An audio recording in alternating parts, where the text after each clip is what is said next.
Una po tayo. Magandang umaga sa ating lahat.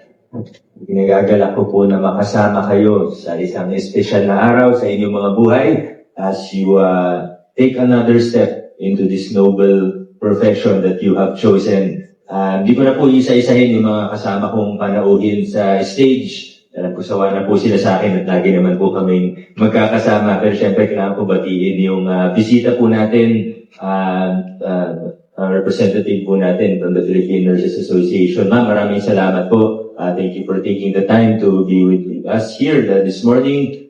Syempre, ang pangalawa ko pong kailangan batiin ay ang ating mga future nurses. Congratulations po sa inyo. Kami po ay proud na proud po talaga sa inyo. At we are happy to be able to help you in this journey. But pangatlo, syempre ang ating mga magulang and yung mga family members. Ang totoo naman po, pag may mga achievements tayo, academic achievements, career achievements, syempre masaya tayo para sa sarili natin, pero ang totoo po niyan, mas masaya pa po ang mga magulang natin para sa atin. Kaya sa mga parents, congratulations sa inyo.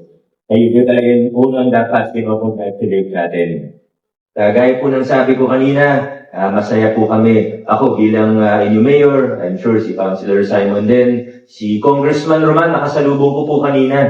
Nung papasok ako ng elevator, palabas po siya. Hindi niya na daw po kaya mag-attend dahil may committee hearing po siya kung di ako nagkakamali. Ganun din po si Vice Mayor Dodo, pinaabot po ang kanyang pagbati sa inyo.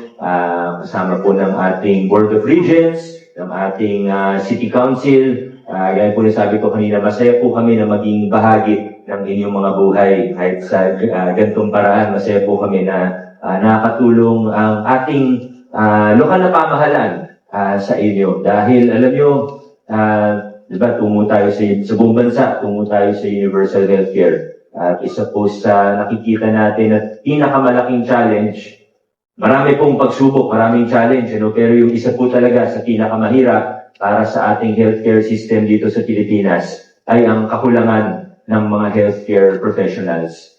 Lalong na po, alam niyo naman po ito, lalong na po ang mga nurses. Pag tinignan po natin ang ating pampublikong ospital, yan po talaga yung pinaka-challenge natin. Nagkukulang po tayo sa mga nurses. At iba pang mga personnel, profession, pero nursing po talaga, nurses ang pinaka-challenge po natin.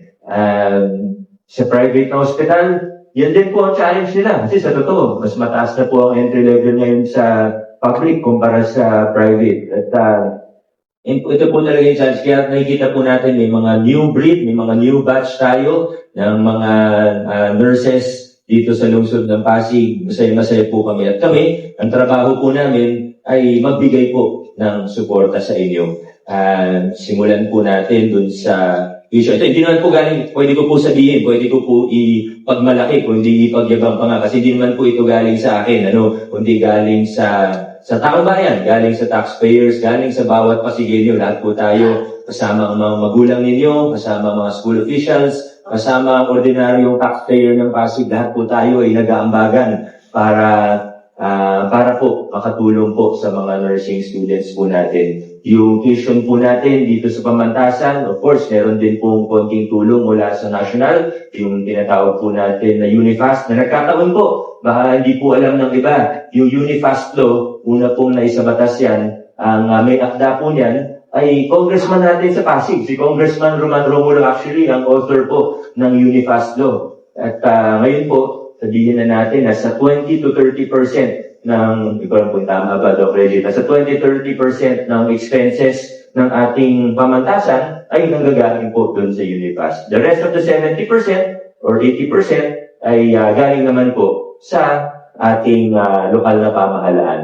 Pati po yung ating connectivity allowance na aminin ko po sa inyo, nung patapos na yung pandemya, nung natapos na yung officially yung pandemya, ang balak po sana namin nung una, yung naisip ko nung una, tanggalin na yung connectivity allowance kasi yung purpose nun para sa internet connection, pag naka-distance learning. Pero alam niyo po, kung sino nagsabi na dapat ituloy yan. Yung Board of Regents po natin, sabi nila sa akin, hindi, kaya naman ng budget natin, huwag na natin i-cancel ituloy na natin yung connectivity allowance kasi dagdag tulong din yan sa mga mag-aaral natin. Kaya sa Board of Regents and member din po natin syempre ang ating University President, maraming salamat po. At hindi po tayo nagtapos dyan. Nakita po natin na opo, tuition, wala. Tapos may konting tulong sa pamamagitan ng connectivity allowance, sa iba pang mga programs. Pero nakita po talaga namin nung nag-uumpisa tayo, nung nakasama na ako sa board bilang inyong chairman, ay hindi lang pala yun ang problema. Ang problema rin ng mga nursing students ay yung RLE, na halos kasing mahal din ng tuition. At nakita natin sa buong Pilipinas, maraming nursing students ay nagda-drop out kahit nasa state universities and colleges na wala o mababa din yung tuition dahil hindi nila kinakaya yung RLE. Kaya sabi natin, dito sa Pasig, gawin natin libre ang RLE ng mga nursing students din natin. At marami pa po tayong programa, proyekto dito sa ating mahal na Mabandasan. Ang hihiling lang natin sa ating mga, alam po, kahit di ko naman siguro sabihin, pero anyway, nandito na lang din po tayo. Ang hiling lang po ng ating pamahalaan at ng mga kapwa natin Pasigueño sa inyo ay don't take the opportunities that you have for granted. Let us strive to make the best of where we are right now. Let us strive to be excellent. Ano man nangyari bukas, ano man ang pagsubok na dumating sa pamilya, sa personal natin buhay, sa academics natin, at maging sa mga future careers natin, ay pag-igihan natin. Dahil ito po ay mga oportunidad na meron tayo, hindi po nabibigay sa lahat ng tao sa ating paligid. So let us make the most of every opportunity that we are given. At tayo naman naniniwala na muli po, kung ano yung kayang itulong namin, o ano kayang itulong ng lokal na pamahalaan, hindi kami dapat magdalawang isip. At inuulit ko po, ito hindi naman galing sa bulsa ko, at naniniwala tayo na pag maganda ang serbisyo ng pamahalaan, hindi na natin kailangan lumapit sa mga politiko. Kung ano yung magandang serbisyo na kayang ibigay ng pamahalaan, ng pamantasan, yan po ang ginagawa yan ng direksyon natin. So again, make the most of every opportunity that is given to us.